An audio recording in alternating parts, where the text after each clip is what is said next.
I'd like to take some time to explain how to do a workshop and the way that I use workshops in my classroom. Um, there's two different ways that I've been using the workshop module in Moodle. And the first is a weekly discussion or a current event. And so this one right here is a weekly discussion from last week, and then this one is the current weekly discussion that you would have. And so in this case, there's a YouTube clip that the students will preview there about stocking trout, since today is opening day of trout season.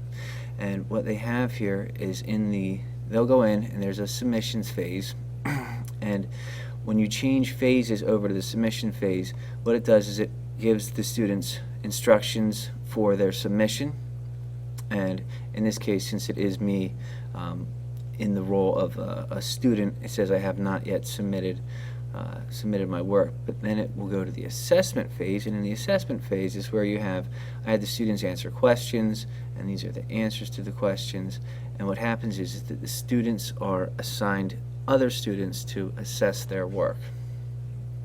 Now this is this week's current events article, and now we're in the submissions phase, and as you see, it displays for the students when the submission is open, when the deadline is, and it gives them instructions for the submission. When it's time for the students to start entering their submission, they simply click here, and what it has, once again, the students' instructions at the top, and right here they will submit.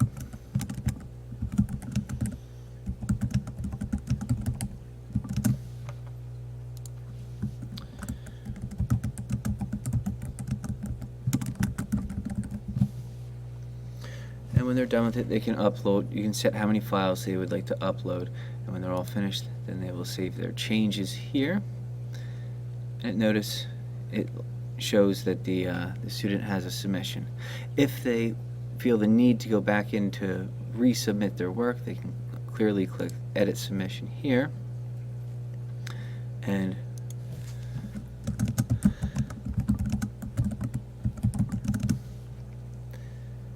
update by clicking Save Changes.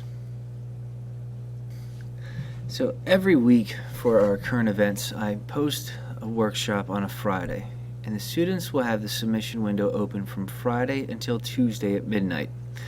What that means is Friday, Saturday, Sunday, Monday, Tuesday gives them 5 days to review the article or find a current events article, whatever the case may be, enter their submissions, and submit their topic and their discussion.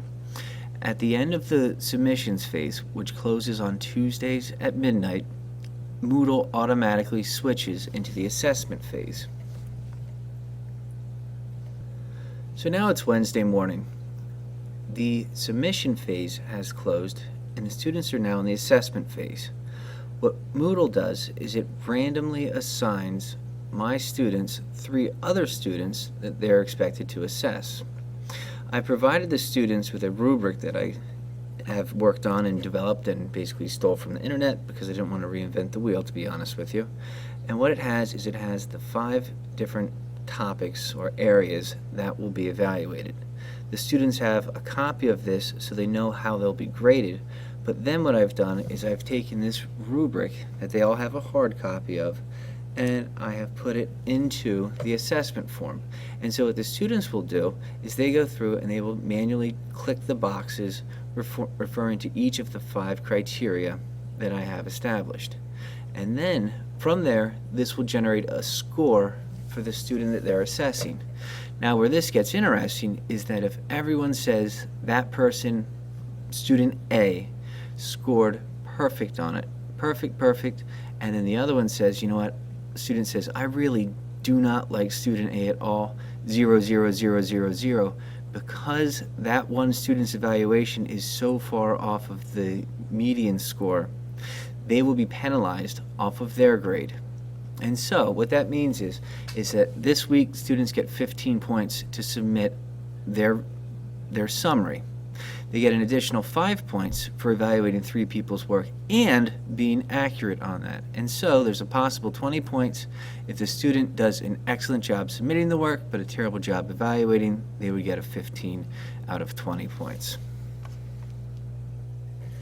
Just to clarify, What I've done here is clearly I'm not displaying any students' names and the grades that they received, but on this side over here is where the student's name would be.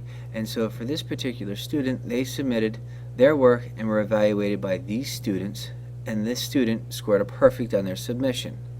Then this student over here evaluated these students' work, and they got from his evaluations, he received a 13.1 out of a possible 15 points. So he had a perfect submission, but there was something wrong with his grading.